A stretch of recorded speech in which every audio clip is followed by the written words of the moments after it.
नमस्कार दोस्तों, मैं जगदीश परियार आप सभी का हार्दिक स्वागत करता हूं आपके अपने YouTube channel Sarvodaya education hub में। और एक बार फिर हाजिर हूं मैं आपके सामने एक और नया सेशन लेके। देखो, इससे पहले अपने चैप्टर किया था कोशिका, तो कोशिका वाले चैप्टर के अपने 5 वीडियो बने थे और आज अपने करेंगे एक बिल्कुल फ्रेश नया चैप्टर स्टार्ट करने जा रहे हैं। और आज वाला जो अपना सेशन रहने वाला है, आज वाला जो अपना चैप्टर है वो रहेगा जेनेटिक्स, आनुवांशिकी, यानी जीव विज्ञान का एक बहुत ही महत्वपूर्ण चैप्टर है परीक्षा की दृष्टि से। हर एग्जाम में, चाहे वो रीट हो, चाहे वो रेलवे हो, चाहे पटवार हो, चाहे एलडीसी हो, चाहे एसएससी हो, सभी एग्जाम में इस टॉपिक से संबंधित प्रश्न पेपर में पूछे जाते हैं। तो एक बहुत ही महत्वपूर्ण टॉपिक है जेनेटिक्स, आनुवांशिकी। और जेनेटिक्स टॉपिक जो है, इसके अंदर बहुत सी ऐसी बातें हैं जिनको बहुत गहराई से हमें करना है। तो अपने करते हैं स्टार्ट बिना देरी के। तो देखो, जेनेटिक्स होती क्या है, जेनेटिक्स या आनुवांशिकी किसे कहते हैं, क्या होती है आनुवांशिकी। तो देखो, जेनेटिक्स या आनुवांशिकी जीव विज्ञान की एक शाखा है। ठीक है, अब बात आती है भी जेनेटिक्स में हम क्या पढ़ते हैं, किसका अध्ययन करते हैं और किन कारणों के लिए हमें जेनेटिक्स पढ़नी आवश्यक है। तो जेनेटिक्स का मतलब क्या होता है, जेनेटिक्स का मतलब होता है आनुवांशिकी की कोई भी लक्षण है वो माता पिता से संतान में जाता है और संतान में प्रकट होता है, तो संतान में विभिन्नताएं उत्पन्न होती है। तो लक्षण माता पिता से संतान में कैसे जाते हैं, कैसे संतान में विभिन्नताएं उत्पन्न होती है, इन सब का अध्ययन करना क्या कहलाता है, आनुवांशिकी कहलाता है। तो अपने ये कह सकते हैं कि विभिन्नताएं और आनुवांशिक लक्षणों का अध्ययन विज्ञान की जिस शाखा में करते हैं वो क्या कहलाती है, आनुवांशिकी या जेनेटिक्स कहलाती है। अब देखो, कोई भी जीव मरता है, मरने से पहले वो जनन के द्वारा अपनी संख्या में वृद्धि करता है, यानी संतान उत्पन्न करता है। अब संतान का जो निर्माण होता है वो युग्मनज से होता है, जाइगोट से होता है। अब युग्मनज या जाइगोट जो होता है, इसके अंदर आते हैं नर युग्मक और मादा युग्मक। कि नर युग्मक और मादा युग्मक में क्या होता है, निषेचन होता है। निषेचन से क्या बनता है, युग्मनज बनता है। और युग्मनज से किसका निर्माण होता है, जीव का निर्माण होता है। तो जीव का जब निर्माण होगा तो जो जीव होगा वो अपने समान ही जीव उत्पन्न करता है। जैसे कि अगर आम का पेड़ है तो आम के पेड़ से आम का पेड़ ही पैदा होता है। ठीक है, जैसे कि मनुष्य है तो मनुष्य क्या करेगा, मनुष्य के समान ही बच्चे पैदा करता है। तो ये जो लक्षण माता पिता से संतान के अंदर जो जाते हैं ना, ये लक्षण कैसे जाते हैं, कैसे जीवों में विभिन्नताएं उत्पन्न होती है, इन सब का अध्ययन अपने किस में करते हैं, जेनेटिक्स या आनुवांशिकी में करते हैं। तो अपने ये कह सकते हैं कि जीव विज्ञान की वह शाखा जिसमें लक्षणों की वंशागति तथा विभिन्नताओं का अध्ययन करते हैं, जेनेटिक्स कहलाती है। अब देखो, इसके बाद में बात आती है कि जेनेटिक्स शब्द देने वाले कौन थे। सबसे पहले जेनेटिक्स शब्द किसने दिया था। अब देखो, सबसे पहली बात आती है शब्द कि जेनेटिक्स शब्द किसने दिया था, किसने जेनेटिक्स वर्ड दिया था। तो जेनेटिक्स शब्द देने वाले थे डब्ल्यू बैटसन। किसने दिया था जेनेटिक्स शब्द, तो शब्द दिया था डब्ल्यू बैटसन ने दिया था। तो जेनेटिक शब्द देने वाले कौन थे, डब्ल्यू बैटसन ने जेनेटिक शब्द दिया था। अब देखो, डब्ल्यू बैटसन ने जेनेटिक्स या आनुवांशिकी शब्द दिया था, तो डब्ल्यू बैटसन को हम क्या कहते हैं, इसे अपने बोलते हैं आधुनिक आनुवांशिकी के जनक। डब्ल्यू बैटसन को अपने क्या बोलते हैं, आधुनिक आनुवांशिकी के जनक। ठीक है, तो डब्ल्यू बैटसन क्या है, आधुनिक आनुवांशिकी के जनक माने जाते हैं, जिन्होंने सर्वप्रथम कौन सा शब्द दिया था, आनुवांशिकी या जेनेटिक्स शब्द दिया था। अब डब्ल्यू बैटसन तो आनुवांशिकी के जनक हैं, आधुनिक आनुवांशिकी के जनक हैं। तो आनुवांशिकी का जनक किसे माना गया है, यानी वो कौन से वैज्ञानिक है जिन्होंने जेनेटिक्स जो विज्ञान की शाखा है उसका आधार रखा था। तो वो वैज्ञानिक है Gregor Johan Mendel. Gregor Johan Mendel वो वैज्ञानिक थे जिन्होंने विज्ञान की एक बहुत ही बड़ी शाखा जेनेटिक्स की आधारशिला रखी थी, इसको आधार प्रदान किया था। उन्होंने सबसे पहले यह बताया था कि लक्षण माता पिता से संतान में कैसे जाते हैं, कैसे लक्षण संतान में प्रकट होते हैं, कैसे जीवों में विभिन्नताएं पैदा होती है। तो देखो, अपने बात आती है कि आनुवांशिकी के जनक कौन है। तो कौन है आनुवांशिकी जनक, तो इसके जनक माने जाते हैं ग्रेगर जोहन मेंडल। तो यहाँ लिख देंगे अपने जेनेटिक्स, और इसके जनक कौन आएंगे, तो जनक में अपने लिख देंगे ग्रेगर जॉन मेंडल। तो आनुवांशिक जनक कौन है? Gregor Johan Mendel. अब इसके बाद बात आती है कि प्रायोगिक एक्सपेरिमेंटल जो जेनेटिक्स है उसके जनक कौन है? तो प्रायोगिक आनुवांशिक जनक है मॉर्गन।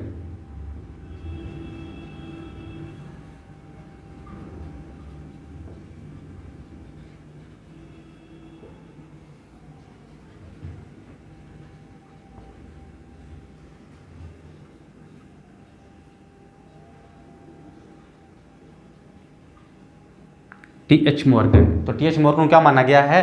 प्रायोगिक आनुवांशिकी के जनक माना गया है। अब देखो सबसे पहली बात आनुवांशिकी कि जीव विज्ञान की वह शाखा जिसमें विभिन्नताएं और आनुवांशिक लक्षणों का अध्ययन करते हैं क्या कहलाती है? आनुवांशिकी कहलाती है। आनुवांशिक शब्द सबसे पहले किसने दिया था? डब्ल्यू बैटसन ने, जिसको क्या कहते हैं? आधुनिक आनुवांशिकी का जनक कहते हैं। और आनुवांशिकी यानी जेनेटिक्स के जनक कौन माने जाते हैं? ग्रेगर जोहन मेंडल को माना जाता है। और प्रायोगिक आनुवांशिकी जनक कौन है? तो इसके जनक हैं टी.एच. मॉर्गन। ठीक है, तो आप पहले इतना लिखना स्टार्ट कीजिए, हेडिंग लगाइए आप जेनेटिक्स। सबसे पहले हेडिंग लगाओ आप जेनेटिक्स। जेनेटिक्स, जेनेटिक्स में हेडिंग लगा के पहले आप लिखिए, पहले आप ये नोट कीजिए, जेनेटिक्स में हेडिंग लगा के पहले आप इसको नोट कीजिए, फिर अपन लिखते हैं इसकी डेफिनेशन।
अब लिखिए डेफिनेशन इसकी, इस नीचे लिखिए जीव विज्ञान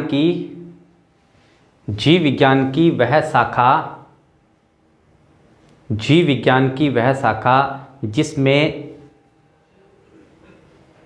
विभिन्नताएं, जीव विज्ञान की वह शाखा जिसमें विभिन्नताएं तथा लक्षणों की वंशागति, विभिन्नताएं तथा लक्षणों की वंशागति का अध्ययन किया जाता है। जीव विज्ञान की वह शाखा जिसमें विभिन्नताएं तथा लक्षणों की वंशागति का अध्ययन किया जाता है आनुवांशिकी कहलाती है। आनुवांशिकी कहलाती है।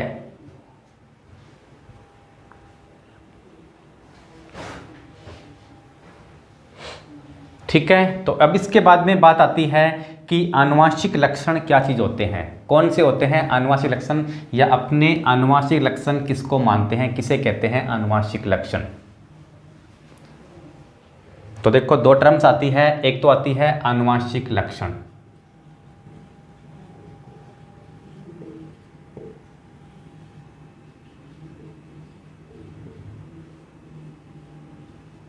और दूसरी टर्म आती है जिसे अपने बोलते हैं आनुवंशिकता।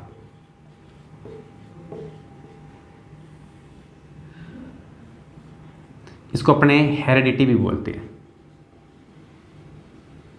आनुवंशिकता या अपने बोलते हैं इसको हेरिडिटी।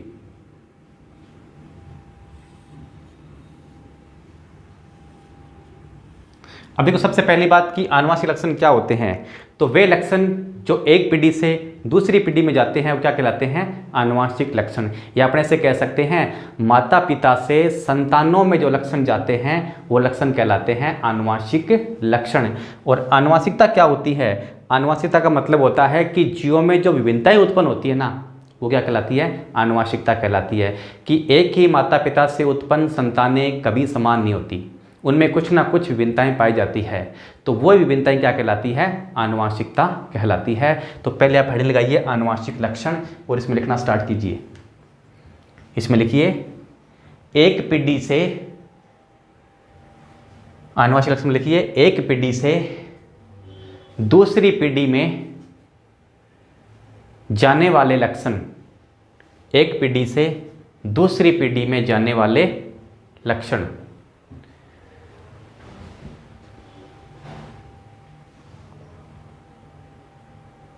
और फिर लगाइए हेडिंग आनुवांशिकता, हेरेडिटी।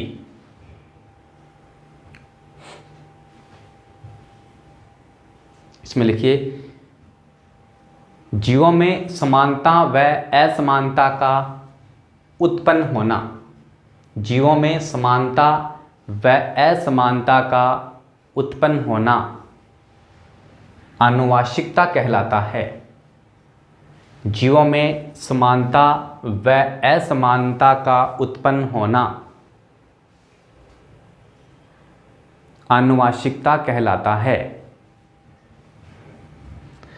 यानी आनुवांशिकता, हेरिडिटी क्या होती है? जीवों में समानता और असमानता उत्पन्न होती है, वही क्या कहलाती है? आनुवांशिकता कहलाती है।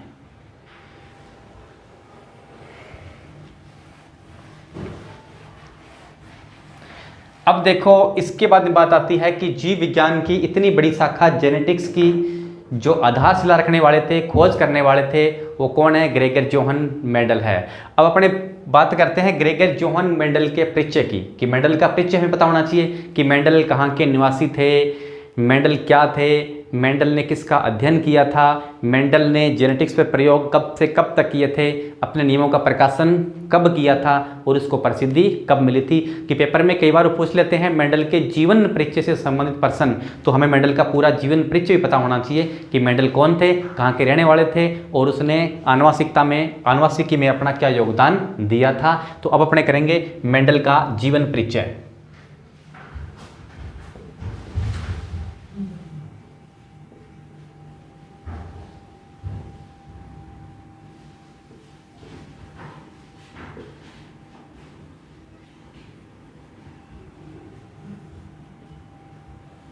मेंडल का जीवन परिचय मैं आपको थोड़ा सा रिपीट कर दूं इसका परिचय। देखो ग्रेगर जोहन मेंडल, इनका जन्म हुआ था 18 जुलाई 1822 को।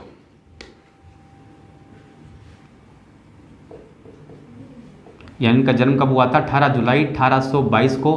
कहाँ हुआ था? ऑस्ट्रिया का ब्रुन शहर था, और ब्रुन शहर का एक गांव था जिसका नाम था सिलीसिया। यानी ऑस्ट्रिया के ब्रुन शहर का गांव था जिसका नाम था सिलीसिया। इस सिलीसिया ग्राम में एक गरीब किसान परिवार के अंदर इनका जन्म हुआ था। ग्रेगर जोहन मेंडल थे, उसकी प्रारंभ पढ़ाई अपने गांव के एक विद्यालय में हुई थी। उसके बाद उन्होंने पढ़ाई कहाँ की थी? ब्रुन शहर में की थी। और ब्रुन शहर में जब वो अध्यापन कार्य कर रहे थे, उस दौरान उन्होंने क्या किया था? वहाँ पे गिरजाघर में पादरी का काम किया था, और पादरी का काम करते हुए गिरजाघर की जो ज़मीन थी उस पर उसने मटर के कुछ पौधे उगाए थे, और उन्हीं मटर के पौधों पर उन्होंने क्या किया था? पादप संकरण के प्रयोग किए थे। अब देखो मेंडल ने मटर के पौधे पर जो पादप संकरण के प्रयोग किए थे, वो प्रयोग किए थे 1854 से लेके 1865 तक। तो मेंडल ने मटर के पौधे पर प्रयोग कब किए थे? 1854 से लेके 1865 तक उसने प्रयोग किए थे। फिर देखो उसके बाद क्या हुआ था? 1866 के अंदर मेंडल ने अपने जो नियम थे, निष्कर्ष थे, उनका प्रकाशन ब्रुन शहर की एक लोकल पत्रिका थी, नेचुरल हिस्ट्री सोसाइटी ऑफ ब्रुन, उसके अंदर क्या करवाया था? अपने नियमों का प्रकाशन करवा दिया था। ठीक है, प्रकाशन करवाने के बाद फिर क्या हुआ था कि मेंडल जो थे उनकी 4 दिसंबर 1884 को मृत्यु हो गई थी। जब ग्रेगर जोहन मेंडल की मृत्यु हुई थी उस समय तक उनको अपने नियमों की प्रसिद्धि नहीं मिली थी। अब देखो कि विज्ञान की इतनी बड़ी शाखा की आधारशिला रखने वाले वैज्ञानिक बिना प्रसिद्धि के ही इस दुनिया से चले गए थे। एक बहुत बड़ा दुर्भाग्य रहा था उनका कि उनको जीते जी अपने नियमों की वो प्रसिद्धि प्राप्त नहीं कर सके थे, जबकि उन्होंने तो एक बहुत बड़ी विज्ञान की शाखा पूरे विश्व को दे दी थी। उन्होंने तो ये बता दिया था कि लक्षण किस प्रकार से संतान में जाते हैं, कैसे जीवों में लक्षण पैदा होते हैं, और आज की जो वर्तमान की जो विज्ञान है वो पूरी की पूरी इसी के ऊपर टिकी हुई है। अगर अपने इसको विज्ञान से निकाल दें तो वर्तमान विज्ञान का अस्तित्व खत्म है। तो देखो इतनी बड़ी विज्ञान की शाखा की खोज करने वाले वैज्ञानिक को अपने जितनी प्रसिद्धि नहीं मिली थी। अब देखो मेंडल को अपने नियमों की प्रसिद्धि क्यों नहीं मिली थी, इसके क्या कारण थे? तो देखो इसके कई कारण थे। सबसे पहला कारण था कि मेंडल एक जीव वैज्ञानिक नहीं थे। उन्होंने जीव विज्ञान का अध्ययन नहीं किया था, उन्होंने भौतिकी, गणित और प्राकृतिक विज्ञान का अध्ययन किया था। दूसरी बात, मेंडल गिरजाघर में एक पादरी थे, तो पादरी होने के कारण भी बहुत से वैज्ञानिकों ने उसको इग्नोर कर दिया कि तो पादरी है, ये क्या खोज कर सकता है। और तीसरी जो सबसे बड़ी घटना क्या थी, 1859 के अंदर चार्ल्स डार्विन की पुस्तक थी ओरिजिन ऑफ स्पीसीज, उस पुस्तक का प्रकाशन हो गया था। तो सारे के सारे वैज्ञानिक चार्ल्स डार्विन की इस पुस्तक का अध्ययन करने में व्यस्त थे। यानी चार्ल्स डार्विन ने 1859 के अंदर एक पुस्तक लिखी थी जिसका नाम था ओरिजिन ऑफ स्पीसीज, जो पूरी की पूरी विकासवाद पे थी कि जीवों का विकास कैसे हुआ है। तो सारे वैज्ञानिक इस पुस्तक के अध्ययन में व्यस्त थे, इस कारण इसके नियमों पर किसी ने कोई ध्यान नहीं दिया। और चौथी बात थी कि मेंडल ने अपने नियमों का जो प्रकाशन करवाया था वो एक लोकल पत्रिका में करवाया था, एक उस पत्रिका में करवाया था जिस पत्रिका को अधिकांश वैज्ञानिक नहीं पढ़ते थे। और सबसे अंतिम बात क्या थी कि मेंडल ने अपने जो निष्कर्ष थे उसके अंदर स्टैटिक्स यानी सांख्यिकी का अधिक प्रयोग किया था। सांख्यिकी का अधिक प्रयोग होने के कारण जीव वैज्ञानिकों ने इस ओर ध्यान नहीं दिया था। तो ये सब कारण थे जिस कारण मेंडल को प्रसिद्धि नहीं मिल पाई थी। फिर देखो इसके बाद में क्या होता है कि सन 1900 के अंदर 3 देशों के वैज्ञानिक आते हैं, हॉलैंड के हुगो डी ब्रिज, जर्मनी के कॉरल कोरेंस और ऑस्ट्रिया के आते हैं एरिक वॉन शेरमेक। इन 3 वैज्ञानिकों ने अलग अलग रहते हुए प्रयोग किए थे पौधों पर। प्रयोग करने के बाद उनको जो निष्कर्ष प्राप्त हुए थे वो निष्कर्ष मेंडल के नियमों से मिलते थे। उसके बाद मेंडल को पूरे विश्व में प्रसिद्धि मिल गई थी कि एक बहुत बड़ा वैज्ञानिक जिसने विज्ञान की बहुत बड़ी शाखा की अदा रखी थी वो इस दुनिया से चला गया। यानी तो अपने कहते हैं कि मेंडल का जन्म ऑस्ट्रिया के ब्रुन शहर में 18 जुलाई 1822 को एक गरीब किसान परिवार में हुआ था। मेंडल गिरजाघर में पादरी का काम करते थे। पादरी का काम करते हुए उन्होंने गिरजाघर की जो ज़मीन थी वहाँ पर मटर के पौधों पर पादप संकरण के प्रयोग किए थे। कब से कब तक किए थे प्रयोग? 1854 से 1865 तक तो प्रयोग किए थे। और 1866 में अपने प्रयोगों का प्रकाशन उन्होंने नेचुरल हिस्ट्री सोसाइटी ऑफ ब्रुन नामक पत्रिका में प्रकाशित करवाया था। और फिर क्या हुआ था, 4 दिसंबर 1884 को मेंडल की मृत्यु हो गई थी। मेंडल एक जीव वैज्ञानिक नहीं थे, उन्होंने प्राकृतिक विज्ञान, भौतिक विज्ञान और गणित का अध्ययन किया था। मेंडल ने अपने जो प्रयोग थे वो किस पे किए थे? उद्यान मटर, जिसको कहते हैं पाइसम सटाइवम, उस पर मेंडल ने अपने प्रयोग किए थे। और प्रयोगों का जो निष्कर्ष था वो उन्होंने 1866 के अंदर करवा दिया था। ठीक है, तो आप हेडिंग लगाइए मेंडल का जीवन परिचय और इसमें लिखिए, सबसे पहले लिखिए नंबर 1 पॉइंट बिंदु लगा के इसमें लिखिए मेंडल का जन्म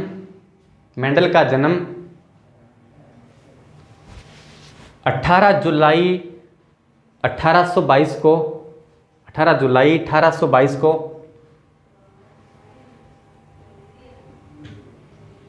ऑस्ट्रिया के ब्रुन शहर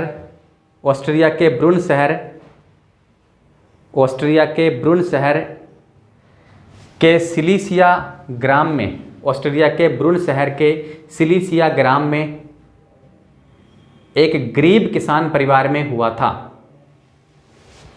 ऑस्ट्रिया के ब्रुन शहर के सिलीसिया ग्राम में एक गरीब किसान परिवार में हुआ था।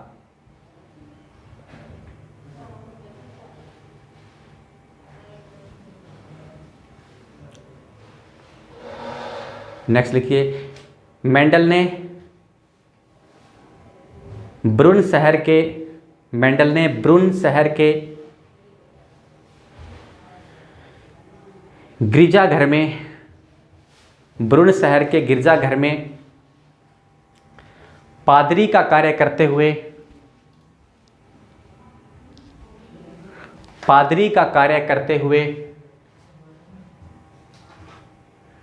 मटर के पौधे पर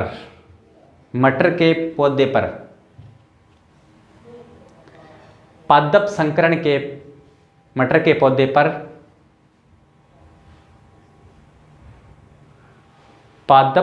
के प्रयोग किए थे।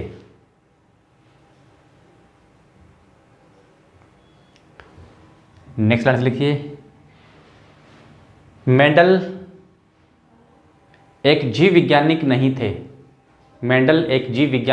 थे। इन्होंने भौतिकी, गणित व जीव विज्ञान इन्होंने भौतिकी, गणित व प्राकृतिक विज्ञान का अध्ययन किया था। इन्होंने भौतिकी, गणित व प्राकृतिक विज्ञान का अध्ययन किया था। नेक्स्ट लिखिए बिंदु, मेंडल ने उद्यान मटर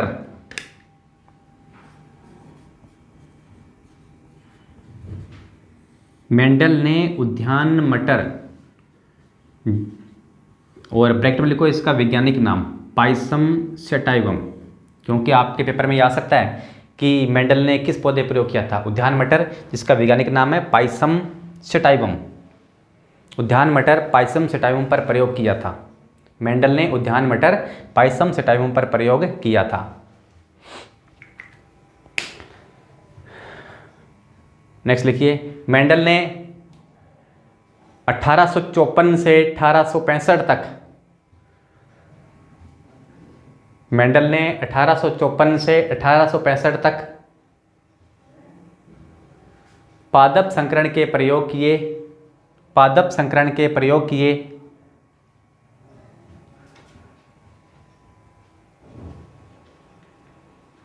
तथा 1866 में अपने नियमों का प्रकाशन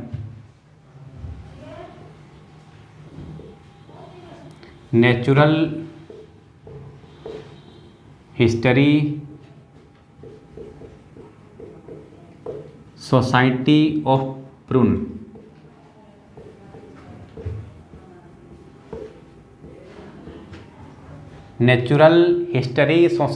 ब्रून में करवाया था।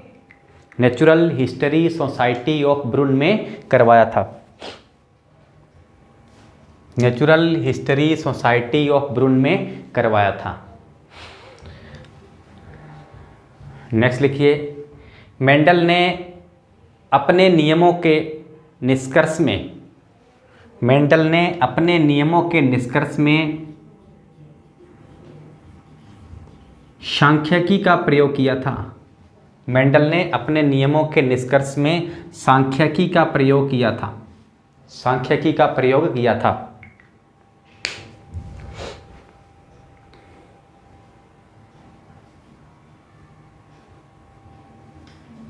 नेक्स्ट लिखिए, मेंडल की मृत्यु 4 दिसंबर 1884 को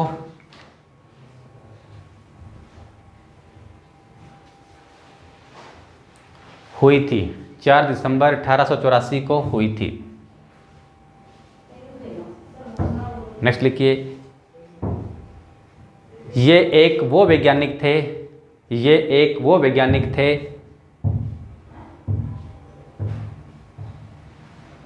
जिनकी मृत्यु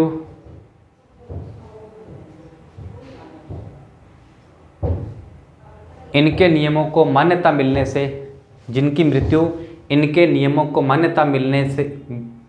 से पूर्व ही हो गई थी।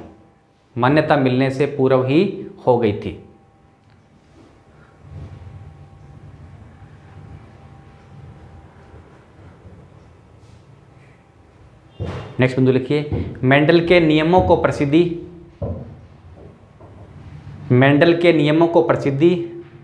सन 1900 में मिली थी। मेंडल के नियमों को प्रसिद्धि सन 1900 में मिली थी।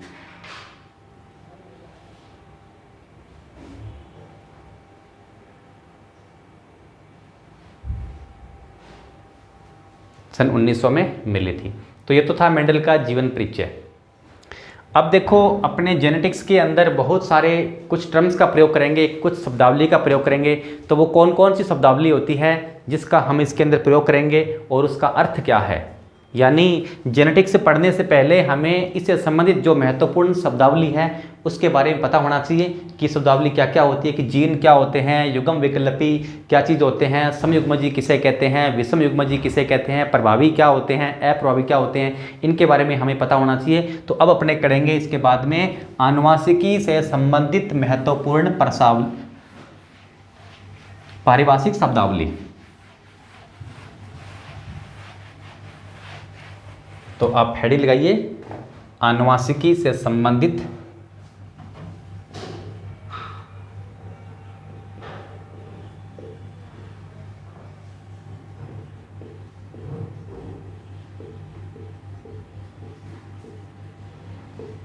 आनुवांशिकी से संबंधित महत्वपूर्ण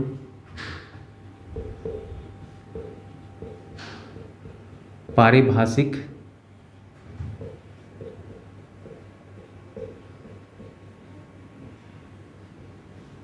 शब्दावली।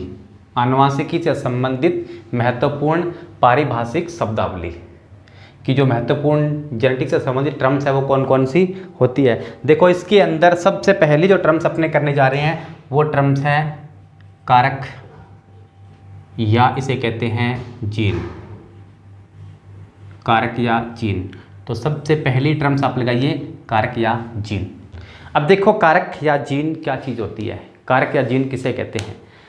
अब देखो कि लक्षण माता पिता से संतान में जाते हैं, तो जो लक्षण माता पिता से संतान में जा रहे हैं उन लक्षणों को नियंत्रित करने वाली, कंट्रोल करने वाली जो इकाई होती है उसी इकाई को मेंडल ने क्या बोला था, कारक बोला था।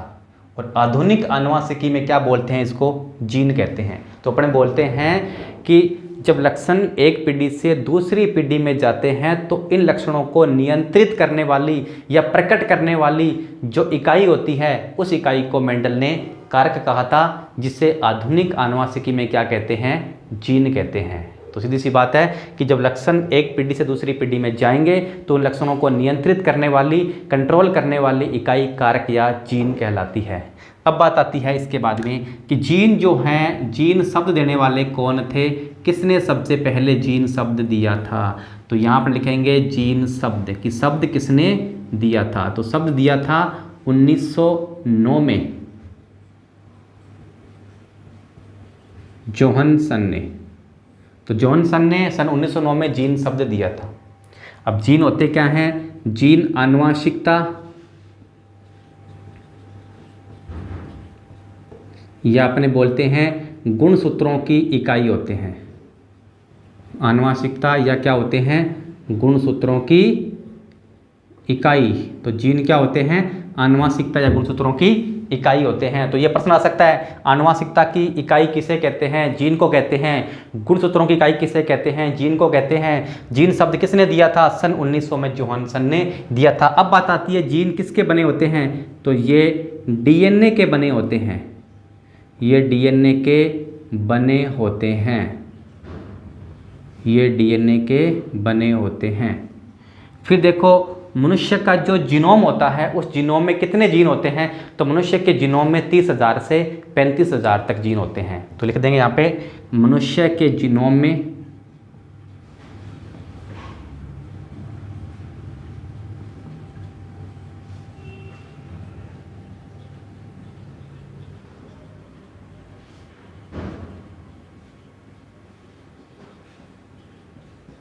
30,000 से 35,000 जीन होते हैं। फिर बात आती है जीन क्या करते हैं, आनुवांशिक लक्षणों को प्रकट करते हैं। तो लिख देंगे यहाँ पे ये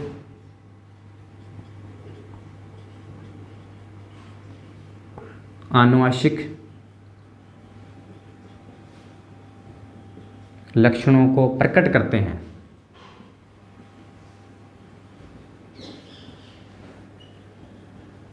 क्या करते हैं, जीन आनुवांशिक लक्षणों को प्रकट करते हैं।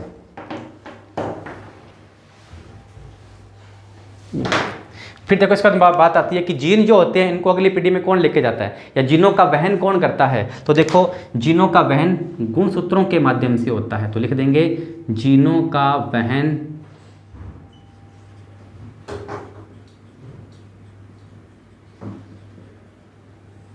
गुणसूत्रों के द्वारा होता है।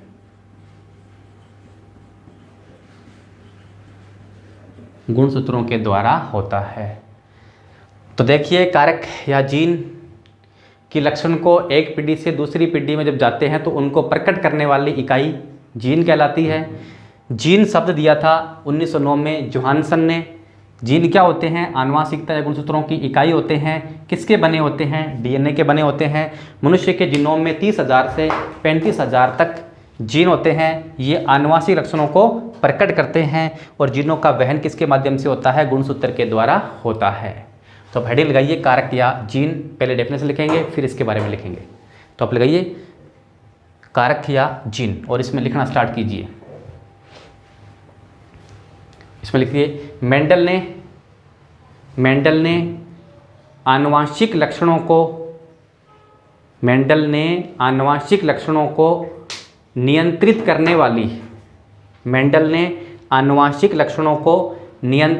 वाली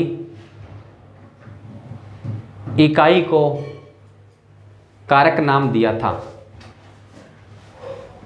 मेंडल ने आनुवांशिक लक्षणों को नियंत्रित करने वाली इकाई को कारक नाम दिया था, जिससे आधुनिक आनुवांशिकी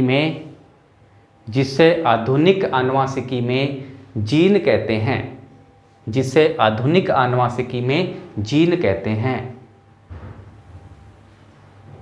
आप जीन हेडिंग लगा के और इसको ऐसा कैसा नोट कर लीजिए, इसको नोट कीजिए।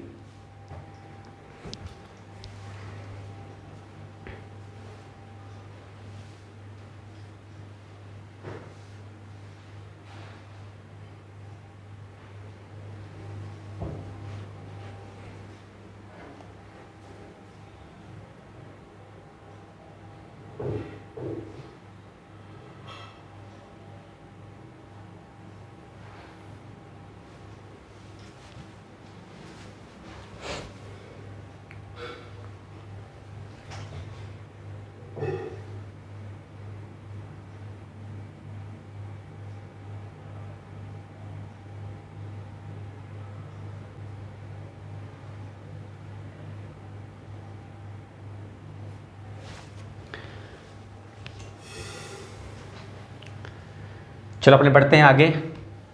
अब देखो ये तो था जीन। अब बात आती है जीन की कितनी इकाइयाँ होती हैं आगे। जीन जो होता है वो कितनी इकाइयों के अंदर बंटा होता है? तो जीन की आगे 3 इकाइयाँ होती है। कौन कौन सी होती है? सिस्ट्रॉन, रेकॉन और म्यूटॉन। तो अपने बोलते हैं जीन की 3 इकाइयाँ होती है। तो आपने हेडिंग लगाएंगे पहले जीन की इकाई।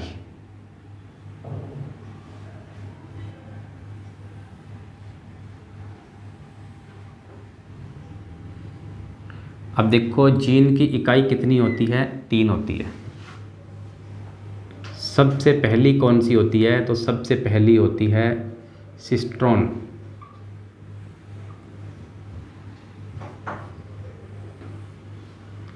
सबसे पहली कौन सी होगी? सिस्ट्रॉन। दूसरी कौन सी होती है? दूसरी होती है रेकॉन। और तीसरी कौन सी होती है? तीसरी होती है म्यूटॉन। तो जीन की इकाइयाँ कौन कौन सी होती है? Cistron, recon, muton. तो ये प्रश्न पेपर में आ सकता है कि निम्न में से कौन सी एक जीन की इकाई नहीं है? तो 3 ये देख के एक को कोई और दे देगा, प्रोटॉन दे देगा। जैसे उसने दे दिया सिस्ट्रॉन, रेकॉन, म्यूटॉन, प्रोटॉन, तो प्रोटॉन नहीं होगी। तो कौन कौन सी होगी? ये होगी। या वो इस रूप में पूछ लेगा कि निम्न में से कौन सी एक जीन की इकाई है? तो इन तीनों में से कोई एक दिया होगा। अब देखो सिस्ट्रॉन जो होती है ये होती है सबसे बड़ी इकाई। तो अपने बोलते हैं जीन की सबसे बड़ी इकाई कौन सी होती है? तो सबसे बड़ी इकाई होती है जीन की सिस्ट्रॉन। और देखो रेकॉन जो होती है ये होती है मध्यम इकाई। तो जीन की मध्यम इकाई कौन सी होती है? रेकॉन होती है। और म्यूटॉन जो होती है ये होती है सबसे छोटी इकाई। तो सबसे छोटी इकाई कौन सी होती है? म्यूटॉन होती है, सबसे छोटी इकाई। अब बात आती है जो सिस्ट्रॉन होती है इसका काम क्या होता है? किसका काम करती है ये? तो इसे बोलते हैं अनुलेखन की इकाई। अनुलेखन की क्रिया के द्वारा प्रोटीन का संश्लेषण होता है। तो प्रोटीन का जो निर्माण होता है वो अनुलेखन की क्रिया के द्वारा होता है, जिसमें कौन सहायता करती है? सिस्ट्रॉन करती है। तो इसे अपने बोलते हैं प्रोटीन संश्लेषण। क्या करती है ये करती है प्रोटीन संश्लेषण। सॉरी, इसमें लिखेंगे अपने अनुलेखन। क्या लिखेंगे इसमें? अनुलेखन। ये होती है अनुलेखन। ठीक है, इसे अपने कह देते हैं अनुलेखन की इकाई। और ये क्या करती है? ये करती है पुनर्योजन का काम, तो इसे अपने बोलते हैं पुनर्योजन की इकाई। ये होती है पुनर्योजन की इकाई। और ये किसका काम करती है? ये उत्परिवर्तन का काम करती है, तो अपने बोल देते हैं इसे उत्परिवर्तन की इकाई। तो देखिए, जीन की 3 इकाइयाँ होती है। सिस्ट्रॉन जो सबसे बड़ी इकाई है, क्या कहते हैं इसको? अनुलेखन की इकाई कहते हैं। दूसरी होती है रेकॉन जो मध्यम इकाई है, इसे अपने क्या कहते हैं? इसे अपने कहते हैं पुनर्योजन की इकाई। तीसरी कौन सी होती है? म्यूटोन जो सबसे छोटी इकाई होती है, इसे अपने क्या कहते हैं? उत्परिवर्तन की इकाई कहते हैं। अब आप इसको नोट कीजिए।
नोट कर लिया सभी ने? तो आज के सेशन को अपने देते हैं यहीं विराम। मिल लेंगे कल एक नए सेशन के साथ। और उससे पहले मैं बता दूं आपको कि कल जो अपने इससे पहले जो चैप्टर किया था कोशिका, तो उसके अपने कल 30 प्रश्नों को हल करेंगे। उनके अपने कल देखेंगे उनको कि कौन कौन से महत्वपूर्ण प्रश्न हैं जो पुरानी परीक्षाओं के अंदर आए हुए हैं। तो धन्यवाद सभी को। जय हिंद।